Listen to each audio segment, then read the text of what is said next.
Jadi di samping hari ini tadi ketemu Kaisar, kemudian investasi sekitar 380 triliun.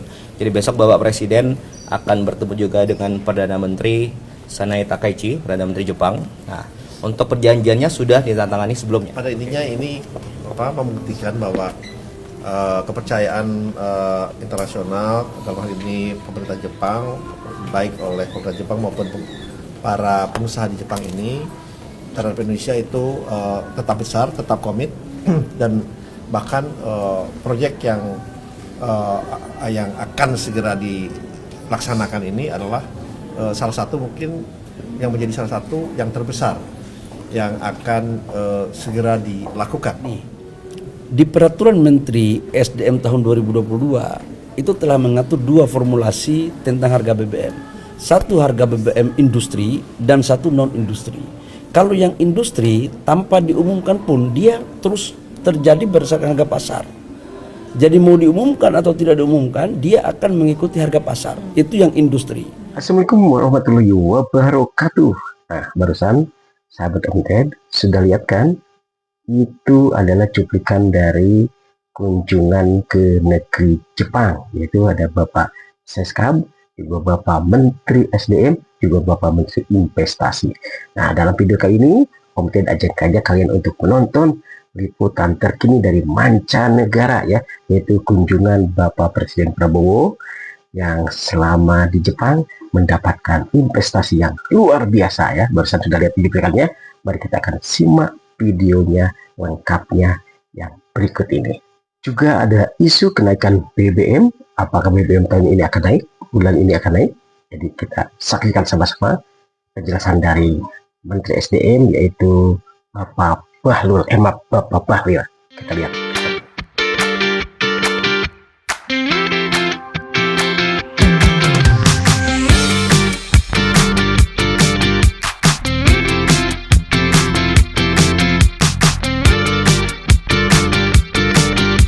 Jadi pada hari ini 30 Maret 2026 Bapak Presiden di hari pertama di Jepang secara keseluruhan tadi pagi sampai siang bertemu dengan Kaisar Naruhito, kemudian juga putra mahkota Jepang Fumihito. Intinya bahas berbagai macam kerjasama dan peningkatan kerjasama antara pemerintah Indonesia dan Jepang. Terutama tadi yang menarik adalah tentang perlindungan terhadap hutan dan lingkungan hidup. Itu tadi beliau berdua bertemu kurang lebih 45 menit, kemudian dilanjutkan dengan makan siang. Jadi total keseluruhan hampir 2 jam lebih di Kekaisaran Jepang. Itu yang pertama. Kemudian yang kedua yang menarik, siang sampai sore tadi ada Business Forum. Intinya dari Business Forum itu adalah adanya kerjasama antara Indonesia dan Jepang dan investasi pemerintah Jepang dan swasta dari Jepang ke Indonesia sebesar kurang lebih 380 triliun rupiah. Oke. Untuk detailnya akan disampaikan oleh Pak Menteri Investasi karena yang membidangi khusus, dan nanti Pak Menteri SDM Pak Bahlil akan menjelaskan mengenai dari 95% investasi tersebut, 95%-nya ada di Kementerian SDM. Kira-kira begitu. Pada intinya ini membuktikan bahwa kepercayaan internasional dalam hal ini pemerintah Jepang, baik oleh pemerintah Jepang maupun para pengusaha di Jepang ini terhadap Indonesia itu tetap besar, tetap komit dan bahkan proyek yang akan segera dilaksanakan ini adalah salah satu mungkin yang menjadi salah satu yang terbesar yang akan segera dilakukan. Memang tadi disampaikan oleh Pak Sekap, ini kurang lebih in US dollar terms is about 23,3 billion US dollar. Nanti detailnya yang proyek yang dengan impact itu nanti akan Pak Bahlil lebih sampaikan, karena memang mayoritasnya ada di proyek dengan impact dengan Pertamina. Itu nilainya kurang lebih 20,9 miliar dolar ya. Kemudian ada penandatanganan juga dengan SMBC Aviation Leasing dengan Danantara itu untuk investasi kurang lebih 800 juta dolar. Kemudian ada Pegadaian juga mendapatkan pendanaan dari SMBC Bank kurang lebih dalam rupiah itu 5 triliun atau kurang lebih 300 juta dolar. Kemudian ada juga dari kerjasama perusahaan beauty parlor, bukan beauty parlor, beauty kecantikan estetika itu dari perusahaan namanya Two Way dengan perusahaan di Indonesia untuk investasi Indonesia nilainya juga 500 juta dolar.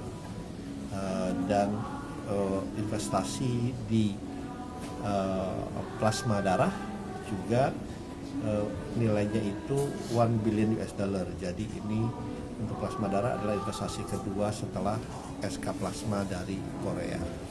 Nah, itu kurang lebih investasi yang masuk, dan sebenarnya masih ada beberapa lagi investasi yang masuk, diantaranya adalah geothermal antara PT Supramu juga dengan Sumitomo kalau nggak salah, itu juga tadi disepakati juga untuk investasinya untuk expansionnya gitu ya. Expansionnya. Jadi kalau kita lihat dari total ini semua membuktikan, karena memang kalau kita lihat kan Jepang ini selalu dalam among top 5 ya, selalu di dalam 5 besar negara yang masuk ke Indonesia, dan investasi ini kita harapkan juga terus berkembang, terus berjalan, dan memang mereka untuk energi baru terbarukan ini appetite-nya memang sangat-sangat besar. Soalnya sebelumnya juga kemarin mereka baru ada closing untuk geothermal di Malabo, kurang lebih nilainya juga 900 juta dolar, baru financial closing juga. Tapi ini tidak dalam yang ini karena sudah dilaksanakan financial closingnya. Jadi itu yang bisa kita sampaikan. Jadi kita juga melihat terlepas dari adanya geopolitik, geoekonomi yang sedang berada di dunia ini, kepercayaan internasional terutama Jepang itu tetap besar, dan mereka komit untuk menjalankan investasi yang ada di Indonesia ke depan. Atas arahan Bapak Presiden Prabowo, saya itu ditugaskan untuk melakukan 2 hal kunjungan di Jepang. Pertama adalah memastikan percepatan tentang investasi di transisi energi. Yang kedua adalah menyangkut impact Blok Masela. Blok Masela ini kan sudah 27 tahun dikuasai konsesinya. Dan kita masih ingat 5-10 tahun lalu perdebatannya adalah antara di laut atau di darat. Atas arahan Bapak Presiden, di tahun 2025 kami melakukan pertemuan insentif intens, dan alhamdulillah sudah selesai. Total proyeknya 20,9 miliar US dollar, karena dia tambah CCS 1 miliar, di POD-nya itu 20 miliar. Tetapi dengan perkembangan geopolitik yang seperti ini, kemungkinan besar akan nambah. Jadi total investasi kita kurang lebih sekitar 300 triliun lebih. Betul tadi Pak Seskap sampaikan 95% itu investasinya di sektor SDM. Nah, tugas kita sekarang adalah, tugas saya sebagai Menteri SDM, Bapak Presiden tadi dalam arahannya ketika saya pertemukan Presiden Direktur daripada Impex dengan Bapak Presiden, mengharapkan agar proyek ini bisa cepat diimplementasikan. Dan tahun ini 2026 tender EPC-nya akan kita lakukan, FID-nya juga akan selesai, dan kita minta untuk dipercepat. Kenapa ini harus dipercepat? Karena ini penghasil migas salah satu yang giant, 1200 mm. Kalau ini mampu kita lakukan, maka ketahanan energi kita di sektor migas itu akan semakin kuat, dan sekaligus menjadikan Indonesia sebagai salah satu pemain gas di dunia. Dan ini diharapkan, kemarin saya minta untuk kalau seandainya market di luar belum clear, itu dibeli semua oleh Danantara, dalam hal ini PGN, supaya kita memperkuat hilirisasi dalam negeri. Yang kedua, menyangkut dengan transisi energi, saya menambahkan apa yang disampaikan oleh Pak Seskap sama Pak Menteri Investasi, bahwa memang kita lagi dorong untuk mempergunakan seluruh potensi energi lain selain fosil yang kita punya. Kenapa? Karena geopolitik ini kita nggak pernah tahu kapan selesai. Jadi mau geothermal, mau air, mau matahari, mau angin, selama ada teknologi, harganya efisien, kita akan dorong. Nah, ini adalah bagian daripada upaya untuk melakukan itu. Dan semua ini sudah benar-benar bisa terjadi karena koordinasi yang baik yang dilakukan oleh Pak Seskap sebagai ketua kelas dalam mengkoordinir urusan-urusan ini di Jepang. Gitu ya, makasih. Blok Masela 20,9 miliar US dollar. Itu nilai awal ya, kemungkinan besar ketika terjadi geopolitik yang tidak menentu, itu akan terjadi peningkatan, tapi setelah nanti pada saat implementasinya. Doakan, kami terus melakukan komunikasi, kami dengan Kemenlu melakukan koordinasi intens, saya dengan Kemenlu juga tadi malam kita bahas, insya Allah sudah ada lampu hijau, tetapi kan kita tahu dalam kondisi geopolitik begini, harus kita betul-betul melakukan secara terus menerus. Doain ya, insya Allah bisa cepat selesai. Stabil, Pak. Harga sekarang sudah mencapai $115. Di dalam negeri masih stabil. Insya Allah atas arahan Bapak Presiden untuk BBM subsidi sampai dengan sekarang, saya pikir Bapak Presiden punya hati lah untuk memperhatikan rakyat kecil. Percayalah, nanti tunggu tanggal mainnya, Bapak Presiden akan memutuskan seperti apa untuk kebaikan rakyat bangsa dan negara. Bapak Presiden kita ini kan tiap hari memikirkan tentang bagaimana pembangunan negara, tapi juga bagaimana memperhatikan kebutuhan dan kondisi masyarakat kita di bawah. Ini di peraturan Menteri SDM tahun 2022 itu telah mengatur dua formulasi tentang harga BBM. Satu harga BBM industri dan satu non industri. Kalau yang industri tanpa diumumkan pun dia terus terjadi berdasarkan harga pasar. Jadi mau diumumkan atau tidak diumumkan, dia akan mengikuti harga pasar. Itu yang industri.